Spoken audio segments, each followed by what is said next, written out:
So welcome to this webinar. It has a title, Delivering Results in Uncertain Times, from business case to measurable APS value. We have two, I would say, main topics that we want to review with you. It's about planning in uncertain times and discussing a bit by how far are the planning needs the same or different than in more certain times. And then a second topic we want to discuss with you is, in uncertain times, how do we deal with business cases for planning investments? Those are the two main topics to review with you. And as before, instead of us or me just talking, because I'm joined here by my colleague Peter, we also want to get your inputs. And as an opener, I have three questions for you. So the first one is, uncertain times require a different approach to planning. Agree, disagree. I will have two follow-on questions like, in which aspects do you believe planning is different in uncertain times? So I want you to think about. And then I also want to follow up with the question, things that are the same, that are different. And so these are the questions I want to start with. A lot of people either agree or strongly agree. The answers are a bit stronger than I anticipated, to be honest. And I have two follow-up questions through Mentimeter. Which aspects of plan are or should be different are there? So if we agree or strongly agree that planning is different in uncertain times, can you drop some words on what aspects of planning should be different? So first response here is supply planning. Maybe try to clarify a bit, like in which way will supply planning be different? I believe I will come back to that. So one of the questions is, can we stick to a regular planning cycle, or should we speed up the cycles or do more planning? Agility, reactiveness to new scenarios. We will come back to that. Transit times, safety stock, monitoring transit time, safety stock. It resonates with me as like maybe we need more safety stock to be better prepared to disruptions. Using different data, agility and variability, capabilities to change the planning horizon. That's maybe on the supply planning side, or a clarification there, like and changing the planning horizon. I will come back to that. Not sure I fully understand. Volume split across similar vendors.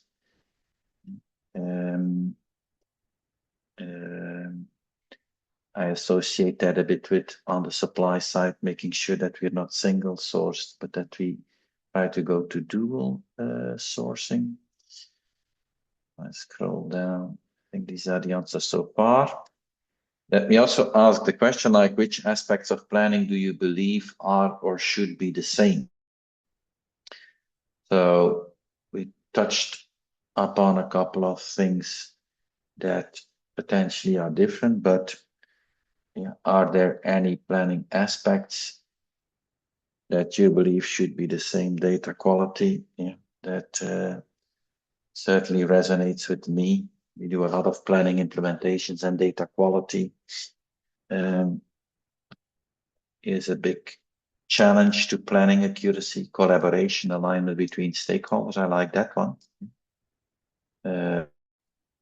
Maybe it's even more if we need to move quick, that the alignment and the collaboration is there, that it's based on solid data and solid analysis.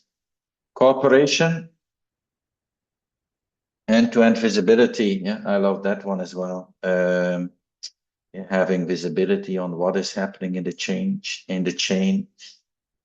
Yeah, I see challenges in companies with that.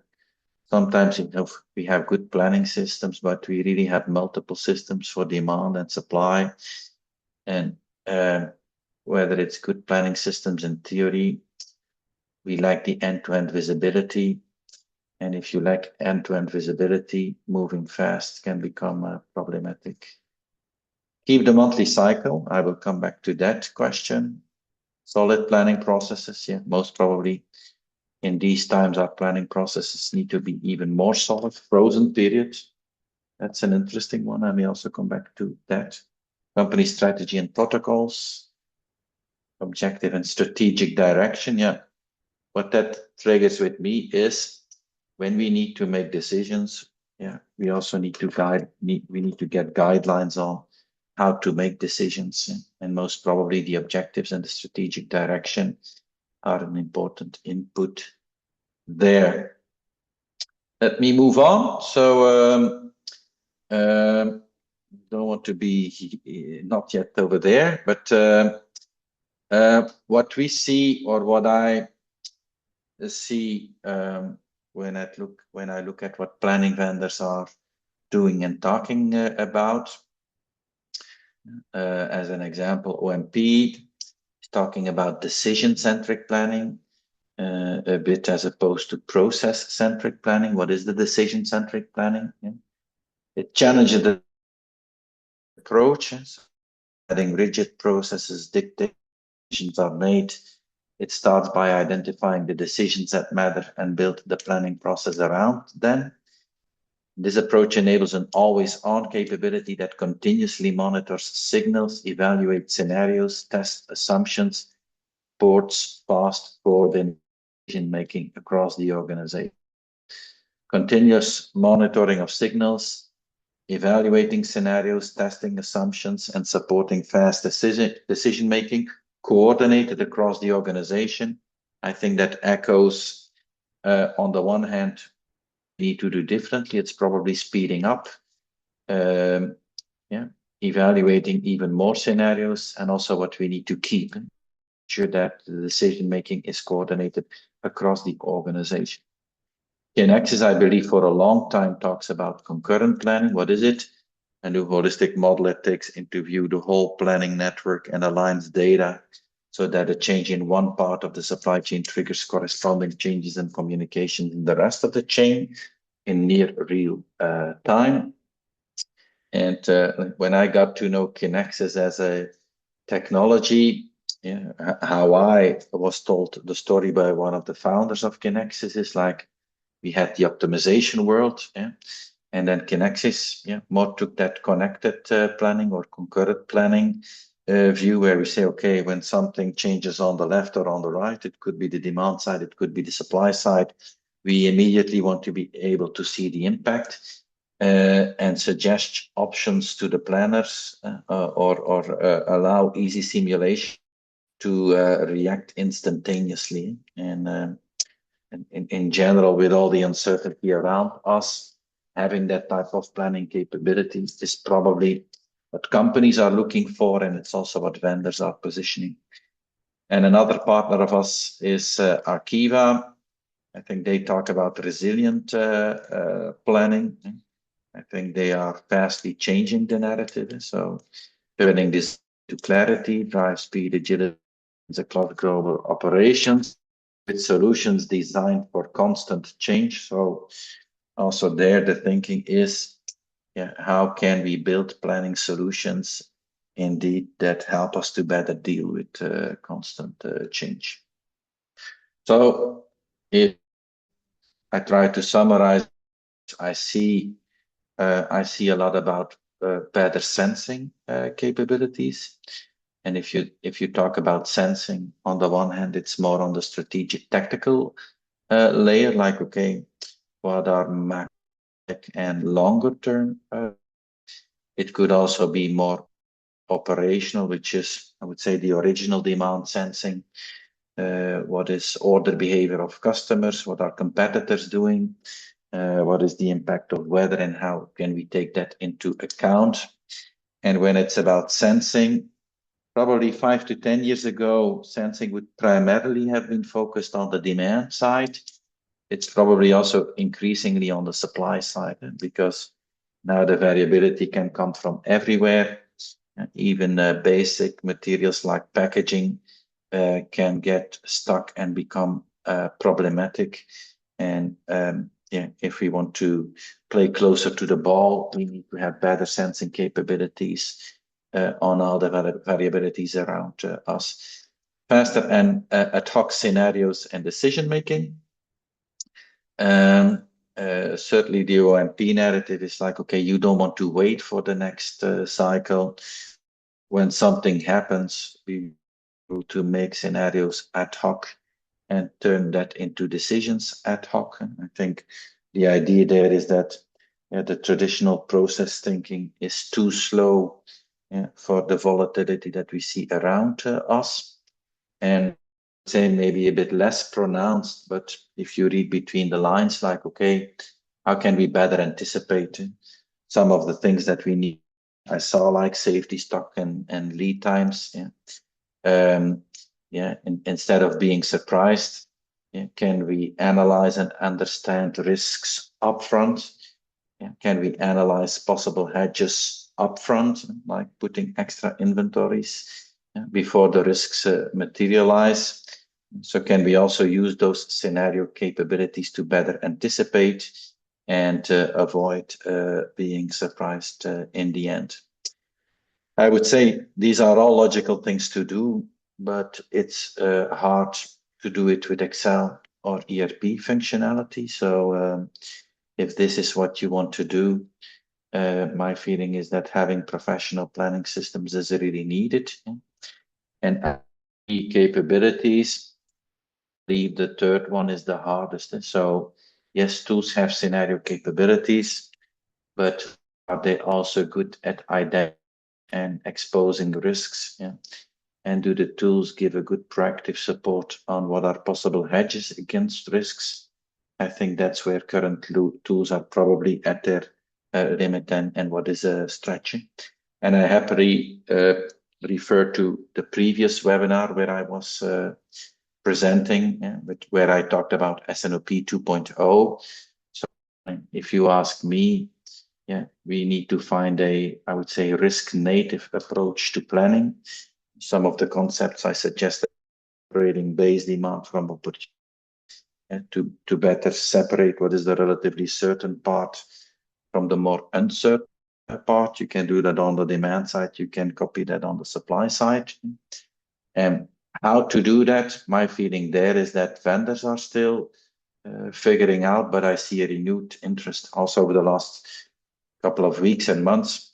I see it's almost like a revival of the probabilistic forecasting community, who says, we've been natively dealing with risk for 10 years. But that's then the demand part. Because my fear is that not everybody really understands distributions. And so how can we do risk, but in a more intuitive and easy to sell approach? I think that's where thinking work has to be done of vendors and consultants. Change, if you ask me, planning horizons, having different planning processes, addressing different planning horizons. So on the one hand, because the volatility is so big, some people claim that the process approach is dead, but at the same time, if I see what companies are struggling with, I would say long live the process approach. If I have a capacity issue, I'm most probably not going to solve that today for next week or for next month. If I really have a capacity issues and I see companies in that situation, capacity issues will probably be more done in a 12 to 18 month horizon. And it's okay to discuss that in a monthly process. I don't want to discuss that every day or every 2 or 3 days.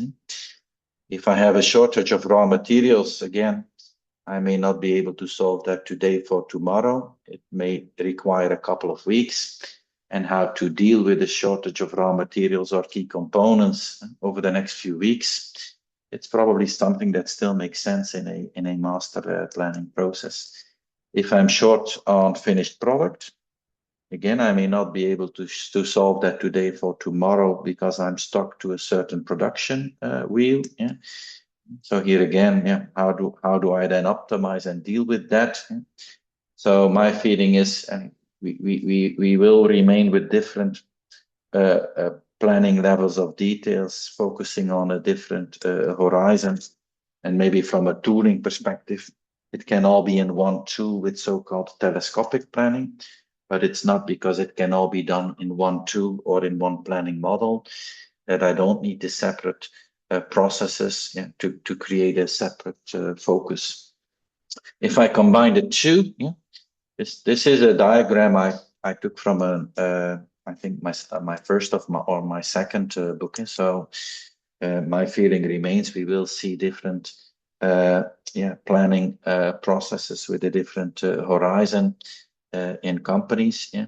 What we probably want is to have better sensing capabilities, and I really show the two on the one. Need to have demand sensing. Need to have more supply sensing capabilities on what potentially can go wrong on the supply side. And we need to have that at the different horizons from more tactical strategic to more operational. Better scenario capabilities. And also here, I believe we need those scenario capabilities at the different planning horizons. We probably have work to do to use those sensing and scenario capabilities to become more proactive and turn that into better anticipation capabilities. And the last thing I believe we need is better alignment. We need to be better connected. People who have been listening to me before know that I'm a big fan, for instance, of bringing financial planning and operational planning more closely together. I often say in these times, it's improper management to make volume-based decisions. We need to make our operational plans financially more savvy. And if we then, from a financial perspective, start making quarterly reforecasts or replanning, again, it's improper management to then start from scratch and ask separate information to a sales community. Like if we do the reforecasting on the finance side, we obviously need to leverage the latest insights we have in the operational or S&OP planning engine.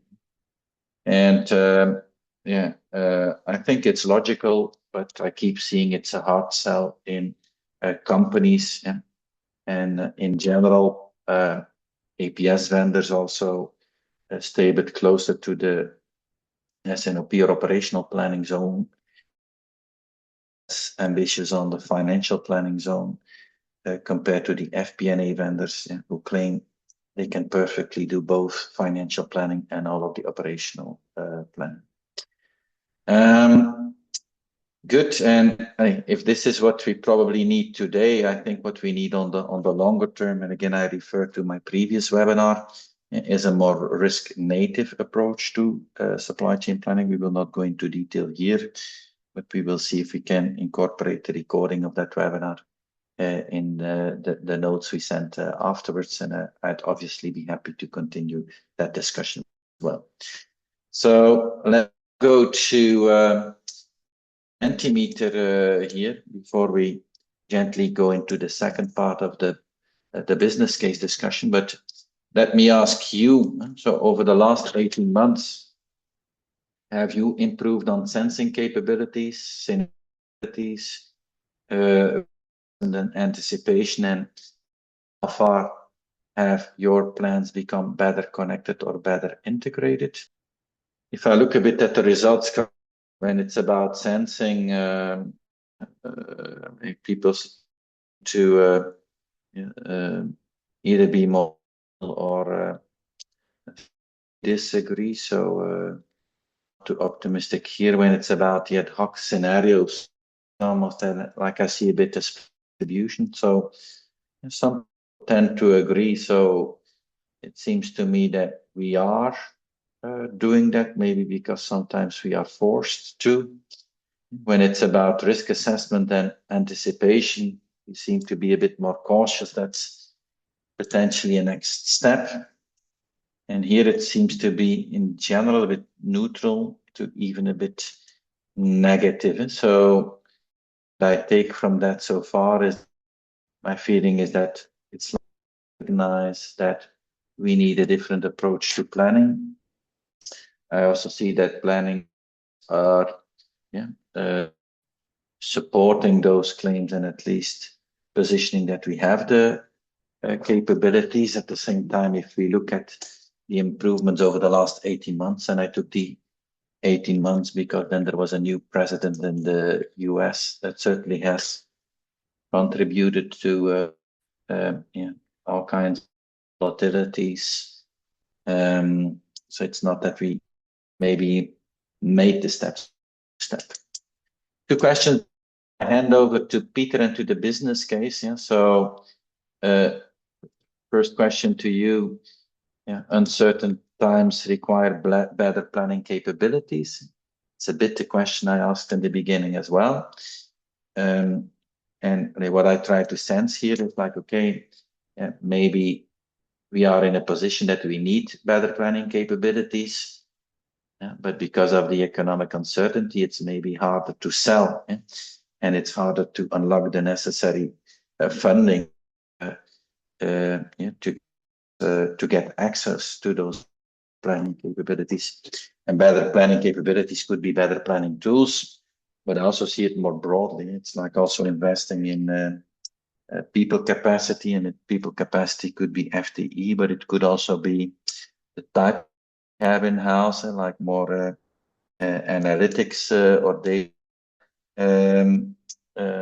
type of profiles who can with the sensing capability that we talked about. On the uncertain times, better planning capabilities, yeah, we are for sure more to the right. So in general, we tend to agree. Yeah, when it's about unlocking funding, yeah, it seems a bit more split. It's a bit what we discussed as well, Peter, when preparing for the webinar, is that yeah, we see some companies where it's really, we also some where it seems to be less of an issue. May also depend maybe on how hard you are currently hit. Yeah, could you tell a bit more? I think that's really more about the investing question because that's the topic Peter will talk about. If you can tell something like, yeah, the appetite for investing has in my company, it has gone down, it has dramatically gone down. We need to have a stronger business case. The payback needs to be stronger. I also saw some people who said it's neutral, so you could also say the appetite for investing has in my company not really changed.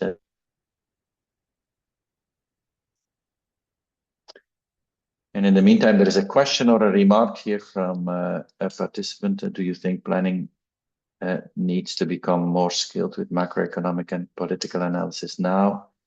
The game theory around diminishing international alliances and adherence to laws, yeah, say certainly yes. So I think that's the step towards the anticipation. Like if we want to be one step ahead, yeah, better thinking through yeah, what could happen next and how we can better protect against that.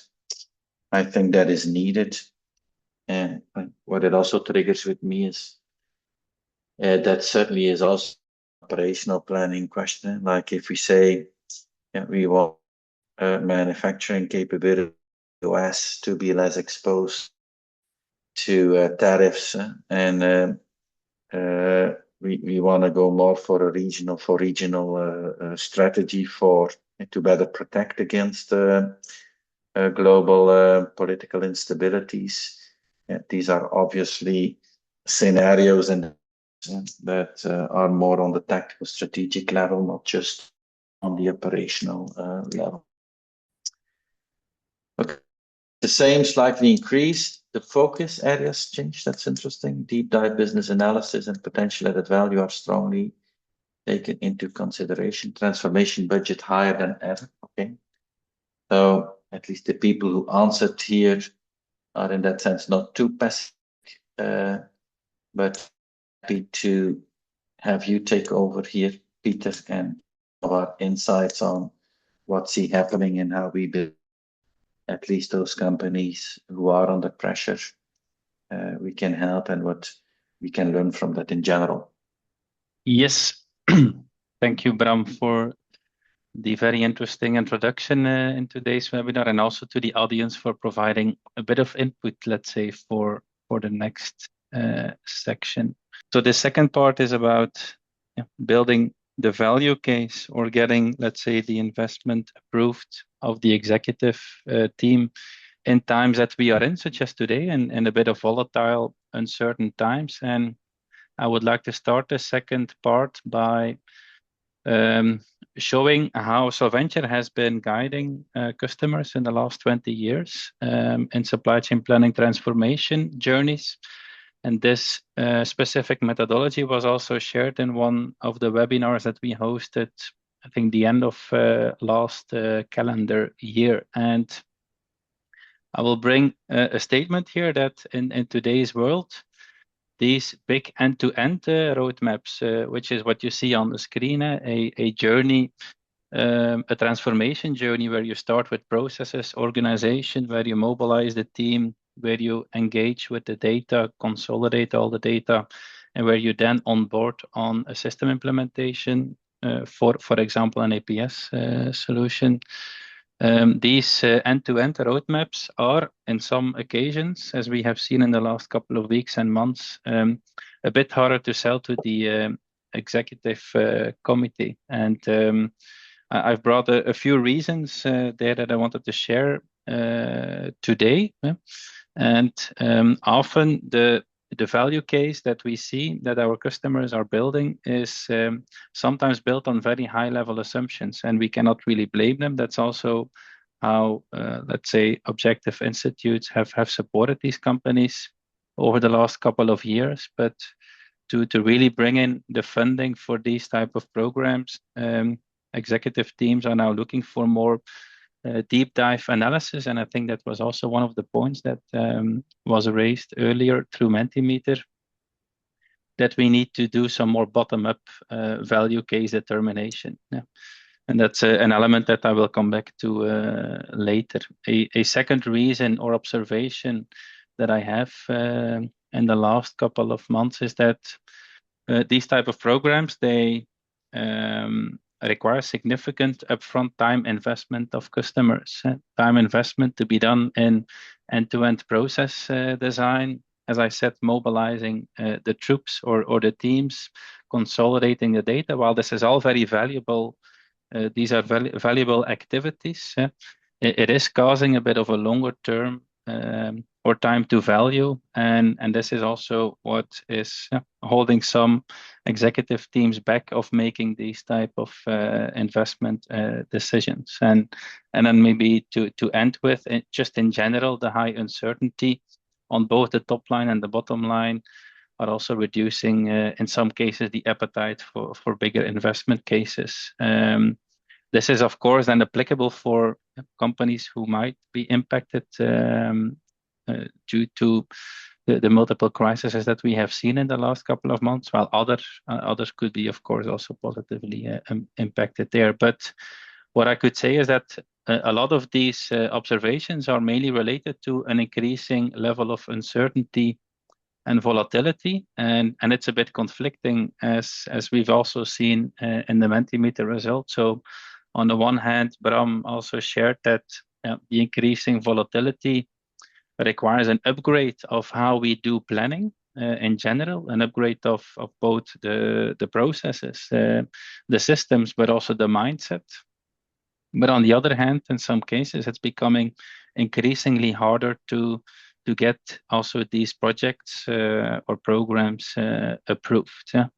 And on the next slide, I would like to introduce to you how we have been working closely together with some organizations in the last couple of months which truly also help them to get to the next step in their planning journey by just slightly adjusting a few things. And basically, it all starts from just shaping a bit how we tackle these type of projects, and instead of building the large roadmap, is that we first do some deep dive analysis and try to understand very well and in detail what the critical business issues are that the company is facing. And we do that in a way that we start really from the data bottom up, together with the team of the customer, that we scan for these are the actual issues that we need to tackle. And then we prioritize these on the value that can be unlocked.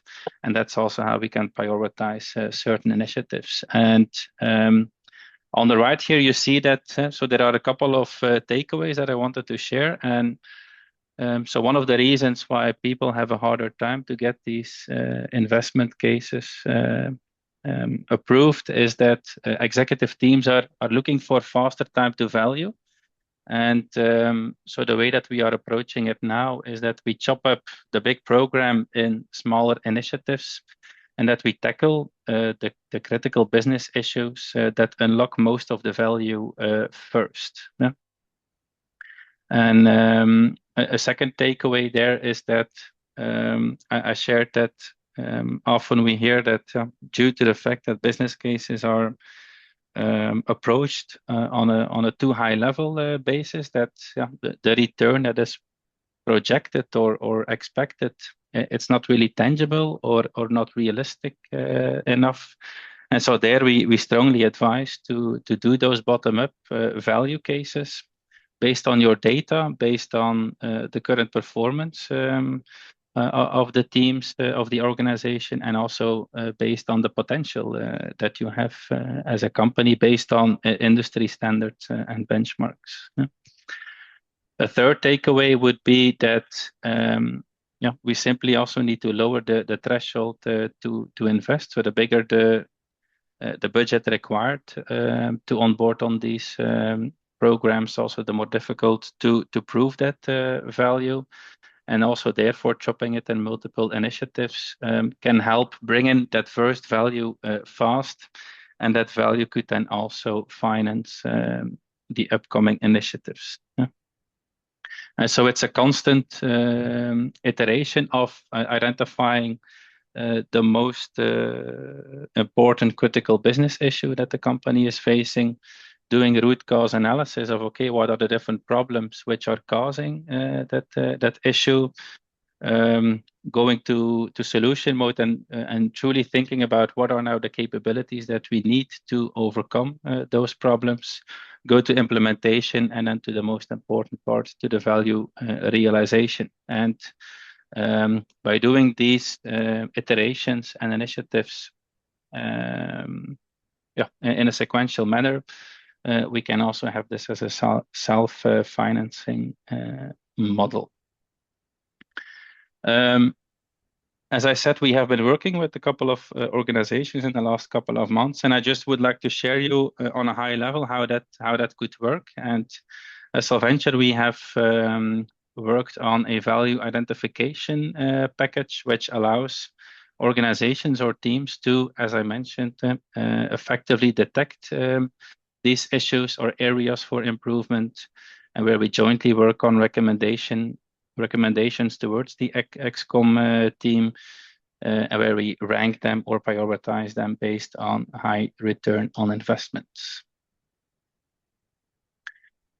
How does that work? Well, in practice, it has three elements in there. Yeah? And where the first element is that we as Solventure, we over the years, we have also developed quite some data competences. And so we are always eager to stand with our feet in the mud, let's say, and to consolidate data sets and get insights out of that. And so we believe it's very important that we analyze your portfolio of products, and that we measure certain KPIs, KPIs which are relevant to the business, KPIs which are more causal and reflecting the performance of your processes. In general, the outcome is similar. It's that we want to see how your team or organization is performing at this point in time and how that relates to industry averages. Yeah? And by doing that, we can make it very tangible on which portfolios that we should focus, which business unit, but also in which areas of the planning process. Is it more on the supply planning part, demand planning, scheduling? By working out these or by calculating these KPIs and really bringing to the surface the gap with the industry standards, we can also clearly show the potential that we see. Yeah. Secondly, we combine that with more a qualitative assessment, where of course it's also very relevant to talk to your team and to understand more from the people and organizational perspective how your organization is currently planning, where we see their deviations compared to how we look at planning, deviations compared to where we see planning evolve to in uncertain times. As I said, we do that through interviews, through surveys, and through automated tests. And if we combine both that bottom-up analysis, starting from the data, with that more qualitative analysis, then we can together, in a very short period of time, identify those areas in your organization. It could be geographical parts, business unit parts, but also from the process perspective, we can identify the areas where you can, with a limited investment, get a lot of value unlocked. And that could then be the first pilot case for you to deliver and to get to your first success, let's say. Yeah. As I said, important here is that we shorten that time to value. And so there we have successfully onboarded on these type of initiatives, where we concluded that in around 6 to 8 weeks, and which then led to the implementation and value realization of the first pilot initiative. Yeah.